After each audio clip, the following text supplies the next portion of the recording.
I'm going to tell you of an experience I had about 15 years ago. And you may take this story as political, but I can assure you it is not. It's a story about culture and a story about a great misunderstanding about a particular culture. I've said in other videos when I've talked about touchy issues that I can only control what I say. I can't control how you take what I say. So keep that in mind as you listen to this story, and as you listen to a few others I'll tell like it. I recently had an experience that touched me to the core in understanding so much of who I am, how I think, why I do the things I do, and why some of the insane ideas I have. And I'm going to talk to you about that today. It's something that I've overlooked because these issues are greatly overlooked. Now, here's the story. Okay, about 15 years ago, I was living in Charlottesville, Virginia, down in the city there. And I had a very good friend at the time. I would say this guy was my best friend. We had a lot in common. We had a lot that we did not have in common. He was very political, and he was always championing some cause. The term social justice warrior didn't exist at that time. If it did, he would have qualified. And I will tell you this, his heart was in the right place. It wasn't, he truly wanted to help people that he felt were less fortunate than him. And he did help a lot of people. He belonged to certain groups, certain organizations that reached out and helped people.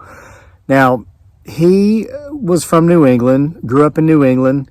Give you a little bit about his background. He had a master's degree. His parents, I'm sure his grandparents and great-parents or great-grandparents all had at least bachelor's degrees, if not master's degrees. So he comes from a family who have been college educated for many generations. I actually traveled to Massachusetts once. I was going fly fishing in Maine, and I was going through where he grew up. And so I took him back, dropped him off so he could stay with his father for a few days while I went on to Maine and fly fish. So I got to see where this guy was from. Let me tell you, old money, okay? Old Massachusetts money. Very strong, educated, upper middle class background. So one particular day, he's going on and on. His new cause he was championing at the time was inner city poverty. And he was talking about how all these poor kids in the inner cities, they really don't have any good examples set for them. So few of them even have any sort of positive male father figure in their lives. Most of them come from broken homes. Many of them, might not be an appropriate term here, but many of them. And a lot of the adults in their environment never went to college. A lot of them didn't finish high school. And he was going on and on about how when that's what you see, when that's the world you come from, in many ways, the odds are already stacked against you. And so he was going on and on about this, his new platform. And I was shaking my head. Yeah, I can relate. I get it. Yeah, that's terrible. Yeah, it's cyclical. I understand that. It would be great if that cycle could be broken. And he stopped and he looked at me and he seemed a little bit frustrated. And he said, "What do you mean you get it?" He says, "You don't know anything about this lifestyle."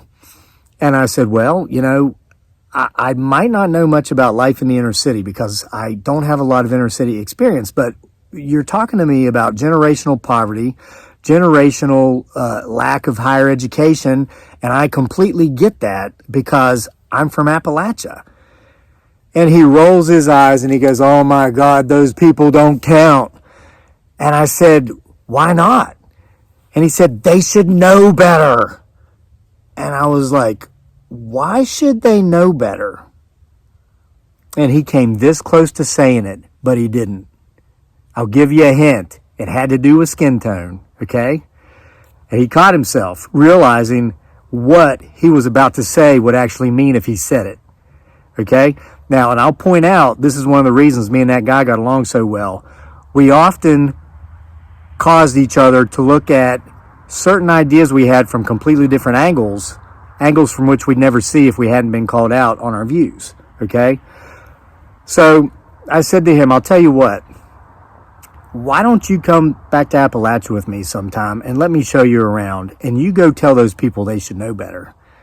And he was hesitant, but at the same time, he viewed it as a challenge, and he accepted my challenge. And yes, there's coffee in here, by the way. I just woke up from a nap. It's crazy.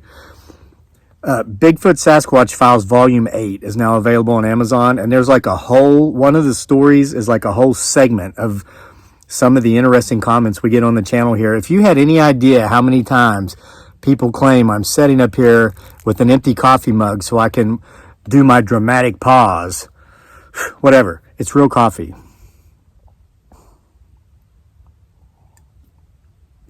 So anyway, again, 15 years ago, me and this guy, we decided to take a weekend, go back to Appalachia, which is what I refer to the entire semi-autonomous region. Culturally and economically, it is a very semi-autonomous region. I write about it a lot in my works. Again,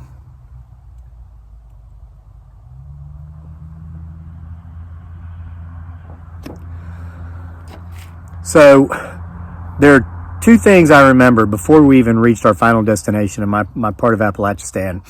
Number one is he was just in awe about how you just continue to go up and up and up and up and up and up, okay, in elevation. And then number two, he began to see with his very eyes some of the adjunct poverty that's only a few hours away from where we are here in one of the most prosperous counties in the United States of America, separated by only a few hours drive. His mind was blown. He met some of my people. He met some of my friends. He met some of my family. We spent the night at one of my old friends' places that night, a house much like the old farmhouse we have here in our homestead, which is 120 years old. It was a house that was heated by a wood stove. When we woke up, and we went in the fall. When we left, people here just outside of Charlottesville, Virginia, were wearing shorts and T-shirts and sweating if they walked too fast down the street. By the time we got to my portion of Appalachia, it was snowing. So we spent the night in an old house heated by a wood stove. Shortly after breakfast the next day, my friend looks at me and he says, "Kevin, we got to get back. We got to get out of here." And I'm like, "Why?" And he goes, "Because if I see this stuff for another day, I'm going to be clinically depressed." He said, "I had no clue places like this still existed in America." Now, why am I telling you this story? Here's what touched me recently, and this is so amazing. You know what? I'm plugging a book here, and it's not mine. I already did that. I plugged mine. Do you know why Alexa and Siri have female voices? It's the same reason why our military trucks had female voices. I learned this in Kuwait, when I was in Kuwait in 2008, getting ready to mob up to Iraq, where I served in Mosul for about a year. The BFT, Blue Force Trackers, the big computer systems in those trucks, spoke with a female voice. They were giving us a class on that, and they told us the reason the computers spoke with female voices is because studies showed that when a random female voice is heard or spoken randomly at an unexpected time, even in a crowd, and especially in a crowd is where the tests were done, 95% of males turn toward that voice. It's just whatever, genetics. 95% of all males who just hear a random female voice at random will turn in the direction of that voice. So the military, yes, there's many women in the military, and I proudly and honorably served with many great women in Iraq, many of them on the machine gunners, back before females were allowed in combat arms. They were there anyway already before it was actually official. But they were attached to combat arms units, serving in combat arms positions. They just didn't get to have the really cool titles, okay, is what I'm saying. Again, I can only control what I say. I can't control how you take what I say. But I'm kind of cantankerous. I pride myself on taking the path less traveled. So when I learned that, I told myself I am never going to turn to look at a random female's voice again, ever, because I don't want to be part of the 95%. I pride myself on being part of the 5%.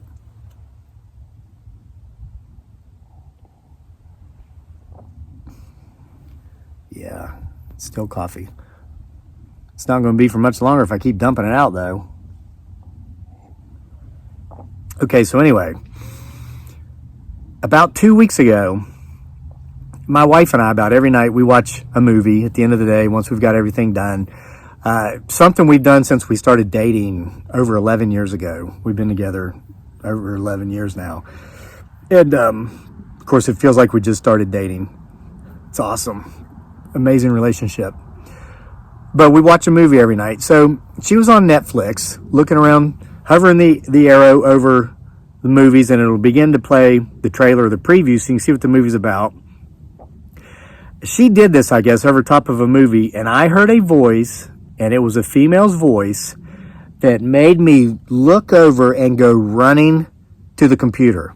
And no, it wasn't the voice of Selma Hayek, who has been a celebrity crush of mine for like 20 years.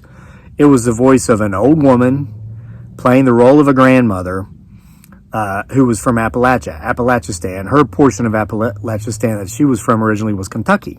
So I recognize not just the female, the voice, but I recognize the accent or the dialect, the vernacular. I heard home, and I went running to the computer. So I watched the trailer, and I thought, well, that seems pretty neat. It seemed to be a movie about a family who struggled with one of their members who was constantly struggling with addiction. In this case, the main character's mother. I thought, well, that goes on like predominantly back there a lot. I've had my own experiences with that, but I don't want to watch a movie about that. The very next day, we were in the grocery store, and I walked by the book section in the grocery store, and I don't buy books in grocery stores. I know they sell them at deep discount, but Amazon sells them at a deeper discount. Speaking of which, Amazon and books. Did I mention this?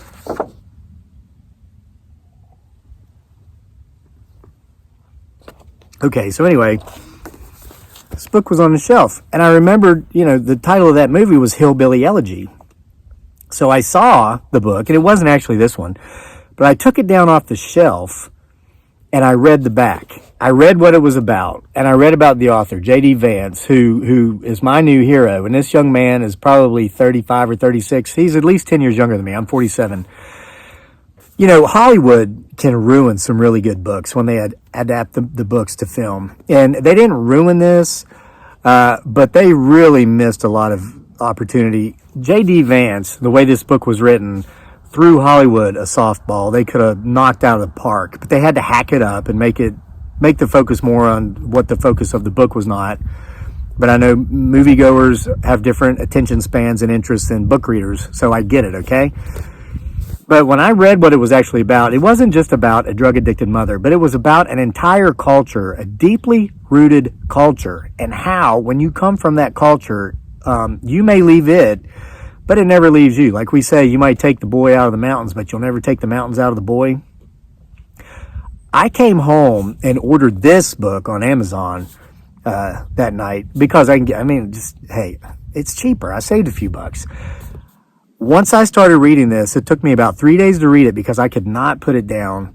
I would have read it in a day if I didn't have so many other activities that I do throughout the day. I start before the sun rises. I was up at 4:30 this morning approving final edits for Bigfoot Sasquatch Files Volume 8 so it could go to print. Plus all the stuff I do around the homestead, time with the family, exercise. I'm so busy, but still, to read a book in 3 days is good for me. That's how good it was. That book was about so much more than drug addiction and struggling with a family member who suffers from addiction. He did his homework. Let me tell you this guy. Here's his bio. Okay.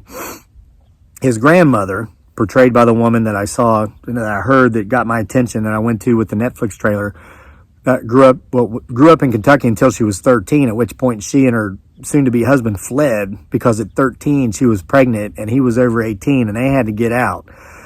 Okay, so they took what we call the Hillbilly Highway to Ohio, and that's actually a term. It was coined mostly in the 50s. The post-World War II prosperity that hit America didn't really hit Appalachia, and those folks had to really leave the states, whether it was Kentucky, West Virginia, Tennessee, southwestern Pennsylvania, where the steel mills were. Eventually, those folks had to go to bordering states to find, and he talks about it in the book, this concept of upward mobility. It just doesn't exist in Appalachia due to limited resources, almost non-existent opportunities. As he says in the book, these are his words, the only way up for a hillbilly is out.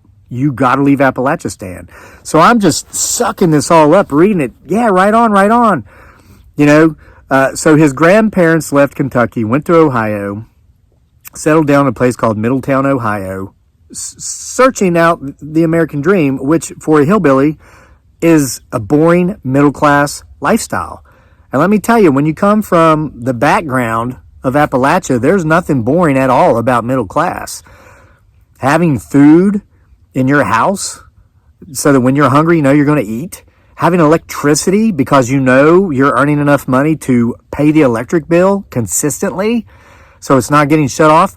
These are things so many people take for granted, and I've always been grateful for these things, especially after having spent 6 years living in the Philippine Islands where we didn't even have electricity and running water for 2 years. Those are all other stories I've told before. But only until I read this book, and I read how Mr. Vance here, J.D. Vance, dissected what it's like being brought up in Appalachian culture, I finally understood so much more about why it is I have a deep appreciation for so many of the simple things in life that I look around here in Charlottesville, that it seems so many of my middle class, upper middle class, and wealthy neighbors take for granted. And I've always thought, they lack character. Shame on me. Shame on me. Not only did this book allow me to understand so much more about who I am because of where I come from, it also brought about an understanding for me about so many others that I have erroneously judged because of where they come from. If your great-great-great-great-grandfather went to Harvard, so you did too, and everybody else in between you did as well, and your family had a telephone in the 1890s when they first came out, now that might not be factual. Go ahead and fact check is a popular term. Whenever they came out, if like the day after telephones came out, your family line had one, I can see where you might take those things for granted because they've always been there. But when you come from a place where those things haven't always been there, you tend less to take them for granted. So anyway, JD growing up, I think his mother was married 5 times. He's had 3 different last names. Man, most of the father figures in his life lasted less than a year. The odds were greatly stacked against him. But that old woman who I heard, and I'm not knocking the movie. If you've got Netflix, go check it out if you haven't seen it, Hillbilly Elegy. That old woman, his grandmother, though she was very much responsible for kind of screwing up her own kids' lives to a degree, she's a product of her culture. In her older years, she understood how much better she should have done and that she could do for her grandson, and she did. This young man, despite his rocky background, even though he'd spend his summers back in Kentucky, so he had deep roots back in Appalachistan as well, though he went to school in Ohio, which is not part of Appalachistan. This is interesting. It's said in the book, because I live in Virginia now, My part of Appalachistan, again, is West by God, Virginia. He said in the book, the average life expectancy in West Virginia, because of diet mostly and obesity and lack of health consciousness, is 67. A full 10 years shorter than it is in neighboring Virginia, where I am now. It's funny. When I first moved here and people used to tell me all the West Virginia jokes, because that's part of what it's like when you come from Appalachistan. You're fair game. When people find out you're from there, it's like they can tell you all these stereotypical jokes, and for some reason it's okay. Well, you develop, you know what, when you grow up in Appalachia, your skin is thick anyway. You're born with it, and it gets thicker as you grow. And if you do leave, like me and like J.D. Vance did, you've already got thick skin. So you're going to joke with me? Whatever. I've got electricity. I've got food in my kitchen. Tell me some more hillbilly jokes. But I used to say, when they'd say, well, why did you move to Virginia? I'd say, well, so I'll live longer. I know the life expectancy here is 10 years longer. I wanted to live longer, so I came to Virginia. Yeah, that went over most people's heads. But anyway, listen to what this young man did. Aside from write a best-selling novel that's turned into a movie on Netflix, okay, when he got out of high school, barely, almost failed out of high school, it was because of his home life. He says in a book, the problem in schools where kids like him go to school is not the teachers, it's not the curriculum, it's the lifestyle at home, it's their home lives. You imagine 5 or 6 different father figures in your life by the time you graduate high school? So he barely graduated high school, knew he wasn't ready for college, had no money, didn't want to borrow the money to go. So you know what he did? He joined the Marine Corps. He served 4 years in the Marines, and then and he did a tour of duty in Iraq. I think he was in Iraq in 2007, which is the year I actually entered the Army, and I was in Iraq in 08 and 09. So he was in Iraq about a year before me. When he got out of Iraq and then got out of the Marines, he then chose to go to college. And it's so interesting because it took me 6 years to go through college, and I did graduate. I got a bachelor's. And I've often said that had I gone into the Army first, because I was in my mid-30s when I finally went to the military, but I always said, had I gone to the Army first and then college, I know I would have gotten out in 4 years or less, because I learned not so much more about discipline in the Army, because I learned a lot of that growing up, and I was in business. I'd been a financial planner for 8 years before I left that business going to the Army, so I knew about that. I knew about time management. But the Army really taught me just how many hours the 24 hours we have in a day is, and how few of those you really need to spend sleeping. Coffee. So anyway, Mr. Vance, J.D. Vance, goes to Ohio State, his state's flagship college there in Ohio. Go Buckeyes, unless you're playing the Cavaliers. He got a bachelor's degree, double major, cum laude, in 1 year and 11 months. In less than 2 years, he got a bachelor's degree. He then went to Yale Law School, and graduated. He met his wife at Yale, a beautiful lady of Indian descent. Happy ending. I mean, he wrote the book. Another part of the happy ending, it's not in this book, but we did see it at the end of the movie. His mother has been clean and sober for six years now. So there's a happy story to that as well. After going in and out of rehab, struggling with pills, opioids, which is just all over Appalachia. But listen, if you're from any part of Appalachia, West Virginia, Tennessee, Kentucky, Georgia, parts of Pennsylvania, the Carolinas, parts of the Carolinas, it runs at the old Bible Belt, the old Rust Belt. If you have not read this book, you've got to read this book. Again, you know, there's sometimes I'll get this crazy idea that, and it comes across as paranoia. If I share it with somebody who's not from Appalachia, I had no clue. We don't trust outsiders. And when you leave Appalachia, everybody around you is an outsider. You know, it's just amazing. This is, you know, I read 5 or 6 books a month. I read between 60 and 80 books a year. I've had years where I've read over 100 books because as a writer, you know, Stephen King said, if you want to be a good writer, you only need to do 2 things. You need to write a lot and you need to read a lot. And I took him at his word because, hey, what do I know? I'm just a dumb hillbilly. I figured Stephen King, best-selling author of all time, in my opinion, greatest writer ever. If that's what he says it takes, I'll just do that. And I did it. And I mean, not that I'm that good, but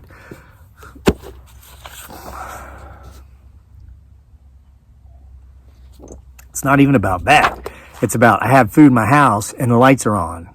Okay. And I know they're going to stay on because I'm going to get the bills paid and the writing pays the bills. It's amazing. So I just wanted to share that with you. I wanted to plug Vance's book. You have got to read it. He goes deep into a subculture in our country, Appalachian culture, which the rest of our society really just with a very wide brush, like my friend from Massachusetts, who I took to Appalachia all those years ago, just paints over and says, oh, those people should just know better, without knowing anything about the culture, the lifestyle, without knowing any part of their story. They're written off as a bunch of people who should just know better. This is powerful. This is powerful. So Just wanted to share that with you. It really touched me. I was, there's so much I could have said that I won't. Dearly used to ask me, when we were in the Philippines. This is back when we were in the Philippines and before she had ever been to America, before she even knew what states were where. She asked me once, she goes, how come when we meet people and ask you where you're from and you tell them you grew up in West Virginia, they laugh? This was 9,000 miles away in Asia when I would meet people from England, Australia, other parts of the U.S. That was what I'd get. I'd meet people, I'd talk to people, and they'd say, oh, what do you do? And I'd say, oh, I'm a writer. Oh, really? What have you written? I'd tell them. Oh, wow, have you had any success? And I'd tell them, oh, wow, and they'd really be into it. And they'd be like, so where are you from? And I'd say, well, I've lived predominantly in Virginia most of my adult life, and that's where I plan to go back once I leave Asia. If I leave Asia, which I did, thank God. And that's not a knock on Asia. I didn't think I was ever going to get back home, but I did. But when I would say I grew up in West Virginia, I would get two reactions. The first and most common is they would throw their heads back with laughter. And they'd say, oh, you really had me going. Oh, writer. Man, can you even read? Very common. I've had people tell me that they were going to go home and look my books up on Amazon and check them out and tell West Virginia. Oh my gosh, you had me going. And of course the other, and this is most commonly gotten here in the States, mostly in Virginia when I first moved here 20 years ago. If people asked where I was from and I'd tell them, they'd say, really? You don't talk like you're from West Virginia. And my response was always, oh, well, how do people from West Virginia talk? And of course they'd say, well, I don't know. Just funny, I guess. Well, they didn't know because they bought the stereotype. I'm sure those people had talked to many people from West Virginia. They just never knew it because they never asked. And the people never talked funny because guess what? They don't. It's a stereotype. So, with that said, I'm going to wrap this up because I'm going on almost 30 minutes here. Even if you're not from Appalachia, if you want to understand some things that'll blow your mind, what do they say? It's better first to seek. It's better to seek to understand rather than to be understood. If you believe that, if you buy into that, which I've always done, you need to read this, Hillbilly Elegy by J.D. Vance. Powerful book. If you're lazy, watch the movie on Netflix, but I'll tell you, the movie doesn't do it justice. So that's all I've got for today. I've got some daylight left. So in proper hillbilly fashion, before it gets dark, I'm going to get back to work. I'm going to go split some wood. I'm going to work in my garden even though it's winter. I'm going to row a hoe to plant some seeds. It'll be warm eventually, but while the sun's up, that's when we get our work done. Part of the culture I'll never not be proud of. Hard work, it's not just an idea. It's a pretty good way of life. Sometimes, though, you've got to leave where you're from to find the opportunities that present that. You guys have a great day. See you for more next time.